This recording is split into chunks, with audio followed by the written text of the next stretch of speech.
in my life that inspired me to always stay connected and give back to the community. And the first being my father.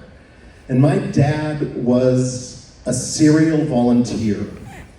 He would be the one at the Christmas tree sale, the pancake breakfast, and one year he said, we're going to sponsor a family of refugees from Afghanistan. This is in the 80s. And so our church sponsored this family. And he said, this Saturday we're going to meet the Ahmadis in the parking lot at the Santa Maria Church. We're going to take them out to breakfast.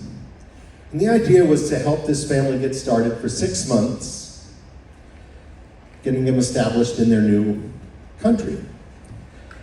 And so here we were, face to face with this family. They didn't look like us, they didn't dress like us, they didn't talk like us.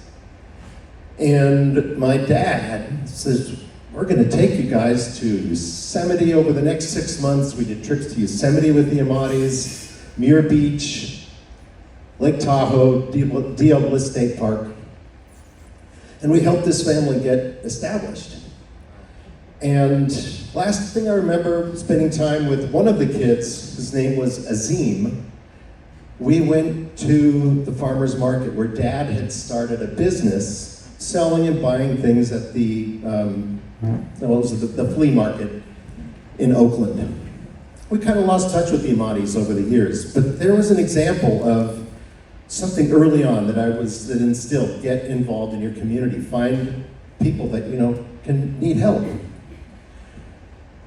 Next, I want to talk about my mom, who was also, I don't know if I'd call her a serial volunteer, but very involved. She was active in the church, she sang in the choir, she taught music and drama at our schools, and she was affectionately referred to as Grandma Books by our children, because whenever she came, she'd have a little bag of books and she'd read books to the kids.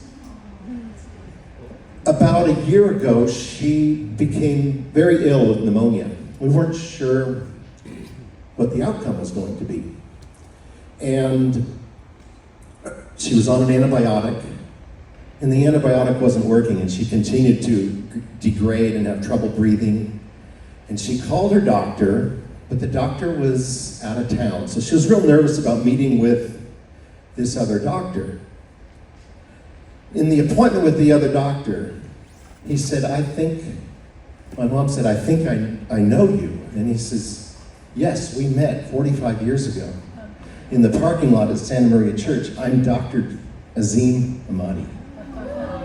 And so you never know when you're giving, when, where, and how it can affect you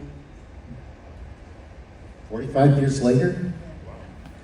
So think about that when we look at the nonprofit organizations. How many of you are part of a nonprofit organization in this room?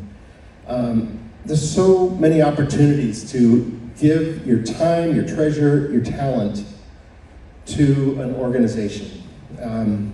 Things that have stand out over the years: Silver Wishes, Hearts Landing, the Assistance League, Touch of Understanding, Adopt a Family, all opportunities that we can get involved with.